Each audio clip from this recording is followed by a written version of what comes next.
the t-shirt, do the Nanyonga is a personal favourite. Kampu ya timu ya She Cranes barara bekanise kulitana timu ya England Roses omuzano oguza kubaho mu mpaka za Vitality Nations Cup nyenchakare ashaha ibiri z'ekiro. Timu eje eherize kusinga empaka za Welsh Tests muri Kadifu esabite hwire ekirukwereza omutende Fred Mugerwa n'omuhezi we Priscovia amasiko go kusinga Priscovia rukuzano gwe center heru n'abagenzi be abarimu Hanisha Mohamed hamwe na Mary Nuba barize kwegita hari bagenzi babo kubongera mani. Uganda tekasinga hoga Bungyereza kandi omuzano ogwaherukire gukabaguriyo gwa Commonwealth Games ogwe2022 omuri Birmingham City aho Bungyereza yasingire Uganda ahagora tana mukaga ari 35.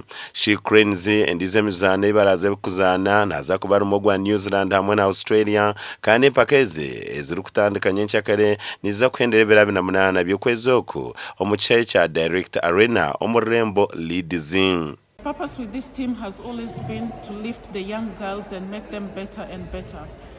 Generally, Uganda has a skill, and these girls have a skill, and the skill needs to be exposed outside there. Well, ndi musanyifu nnyo okwegata ku team. Nze eri buli wenfuna opportunity okujja ku team y'eggwanga ngitaking seriously. So ndi musanyifu nnyo okubeera nga traininga n'abawala. They're very well trained, but in already taking on the Nations Cup. So